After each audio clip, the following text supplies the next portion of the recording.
The Second World War did not only rage on the front lines, it pressed its weight on ordinary homes, on families who lived under the constant fear of air raids, invasion or scarcity. Civilian streets and farmhouses became quiet extensions of the battlefield. In the blackout nights of London, in the countryside villages of France, and even in the distant farmlands of America, homes were reshaped into fortresses of endurance. When the sirens wailed and the skies darkened with bombers, survival was no longer a distant concept. It became the daily task of every family. The strategies they developed, born out of necessity, tested by fire, are largely forgotten now. Yet they remain extraordinary reminders of how far human ingenuity can go when home becomes the front line. Perhaps the most critical task was defending the food supply. Britain faced the grim prospect of starvation as German U-boats prowled the Atlantic, severing imports. In response, households turned every spare patch of land into productive soil. The famous Dig for Victory campaign transformed gardens, schoolyards, and even ornamental parks into rows of potatoes, carrots, and cabbages. For the historian, these actions reveal a truth. Food was not merely sustenance, it was defence. Protecting it meant protecting life itself. The ingenuity with which civilians secured their harvest shows that survival was fought with shovels and seed packets as much as with rifles and artillery. Every night a new battle began, not against soldiers, but against light. Cities were ordered into total blackout. Windows were shrouded with heavy curtains, cardboard or sandbags. Street lamps were extinguished, car headlights reduced to narrow slits. Even a candle glow leaking through a window could serve as a beacon for enemy bombers. The possibility of invasion was never far from mind, especially in 1940 when Britain braced for Operation Sea Lion. Civilians were instructed to make their homes defensible. Sandbags were piled high against walls and windows, doors were reinforced with scrap wood and iron, attics were cleared to reduce fire risk, while basements were adapted into makeshift shelters.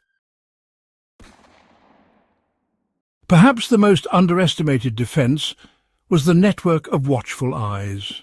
Air raid wardens patrolled neighbourhoods, ensuring blackout rules were followed and sounding alarms when danger loomed. Communities developed signals, whistles and coded knocks to warn of approaching aircraft or suspicious activity. Even in occupied territories, clandestine neighbourhood watches tracked movements of soldiers and saboteurs, quietly passing information along resistance lines. Scarcity, really defined daily life back then.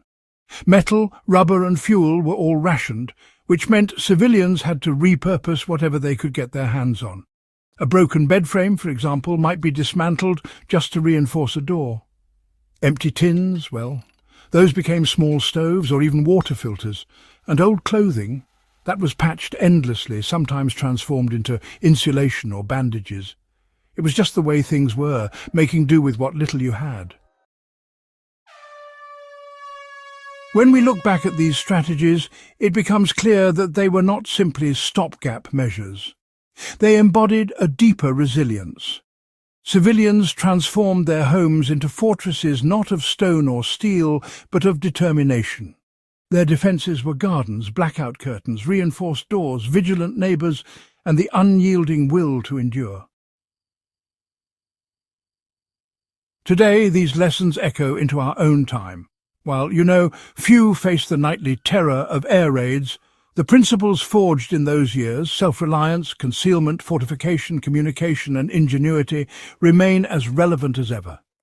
They remind us that the home is always the first line of defence, and that the quiet strength of ordinary people can withstand even the darkest storms. The story of World War II home defence is more than a historical curiosity. It is a testament to the courage of civilians who turned their households into bastions of survival.